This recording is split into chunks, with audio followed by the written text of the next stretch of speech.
Sunrisers versus Titans. Gujarat Titans ಮಧ್ಯದ ಈ Gujarat Titans 2ನೇ ನಂಬರ್ ಅದ, ಸನ್ರೈಸ್ ಇದು 3ನೇ ನಂಬರ್ ಅದ. ಇದು ಸನ್ರೈಸು 2 ಮತ್ತು GT 3, 2-3 ಮಧ್ಯದಲ್ಲಿ ಈಗ ಜೋರ್ದಾರಾದಂಥ ತಿಕ್ಕಾಟ ಇವತ್ತಾಗೋದದ. Gujarat Titans versus Sunrisers Hyderabad. Gujarat ಮತ್ತು ಹೈದರಾಬಾದ್ ಮಧ್ಯದಲ್ಲಿ ಇದು ನಡೆಯುವಂಥದ್ದು. ಅದು ಅಹಮದಾಬಾದ್ ಗ್ರೌಂಡ್ನಲ್ಲ, ಸಾಯಂಕಾಲ 7 ನೋಡುವಂಥದ್ದು. ಅದನ್ನು ಈ ಮಾತನ್ನು ಯಾಕೆ ಹೇಳ್ತಾ ಇದ್ದೀನಿ, ಸನ್ರೈಸ್ ಟೈಟನ್ಸ್ ಇವರಿಬ್ಬರ ಮಧ್ಯೆ ಗೆಲುವ ಮತ್ತಷ್ಟು ಹೊಸ ಒಂದು ಕ್ಯಾಲ್ಕುಲೇಷನ್ ಹಾದಿಯಾಗುವಂಥ ಸಾಧ್ಯತೆಗಳಿದ್ದಾವೆ. ಅದರಲ್ಲೂ ಮುಖ್ಯವಾಗಿ RCB, ಸನ್ರೈಸರ್ಸ್ ಮತ್ತು ಟೈಟನ್ಸ್ ತಂಡಗಳು ತಲಾ 14 ಪಾಯಿಂಟ್ ತೊಗೊಂಡಿದ್ದಾರೆ, ಟಾಪ್ 3ರಾಗಿದ್ದಾರೆ.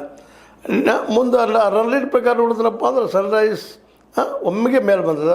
ಮುಂದೆ ಪಂಜಾಬ್ ಕಿಂಗ್ಸ್ 4 ವಿಕೆಟ್ಗಳಿಗೆ 235 ರನ್ ಗಳಿಸಿದ ರೀತಿ ಬ್ಯಾಟಿಂಗ್ ಸಾಮರ್ಥ್ಯ ಮತ್ತೊಮ್ಮೆ ತೆರೆದಿರೋ ಸಾಧ್ಯತೆಗಳಿದ್ದಾವೆ. ಅಂದರೆ ಇದರ ಅರ್ಥ ಗುಜರಾತ್ ಟೈಟನ್ಸು ಜೊತೆಗೆ ಏನಪ್ಪ ನಮ್ಮ GT ಮತ್ತು ಈ RCB ಟಾಪ್ದಲ್ಲಿದ್ದಾರೆ. ಇವತ್ತು ಯಾರು ಗೆಲ್ತಾರ ಅದು ಇನ್ನಷ್ಟು ಮೇಲ್ಕೊಯ್ಯುವಂಥ ಕೆಲಸದ. ಈಗಾಗಲೇ ನಮ್ಮ RCB 11 ಮ್ಯಾಚ್ ಆಡ್ಯದ, ಅದರಲ್ಲೇ 7 ಗೆಲ್ತದ, 4 ಸೋತದ. ಅದೇ ರೀತಿ SRH 11 ಆಡ್ಯದ, 7 ಗೆಲ್ತದ, 4 ಸೋತದ. GT 11 ಆಡ್ಯದ, ಅದರಲ್ಲಿ 7 ಗೆದ್ದು 4 ಸೋತದ. ಎಲ್ಲ ಸಮಾನವಾಗಿದ್ದಾರೆ.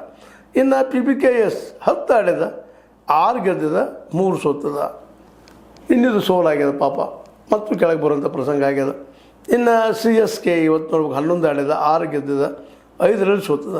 ಇವತ್ತು ಮತ್ತು ಮುಂದಿನ ಮ್ಯಾಚಲ್ಲೇ ಭಾಳಷ್ಟು ಇಂಪಾರ್ಟೆಂಟ್ CSK ಹೋದ ಟಾಪ್ ಪ್ಲೇ ಆಫ್ದಲ್ಲಿ ಬರಲಿಕ್ಕೆ ಸಾಧ್ಯ ಇದೆ ಅನ್ನುವಂಥದ್ದು. ಆದರೆ ಪ್ಲೇ ಆಫಿಗೆ ಬರುವಂಥ ಒಂದು ಅವಕಾಶವನ್ನು ಈ ಸಂದರ್ಭದಲ್ಲೇ ನಮ್ಮ ಏನಪ್ಪ ಅಂತಂದ್ರೆ PBKS ಕಳ್ಕೊಂಡು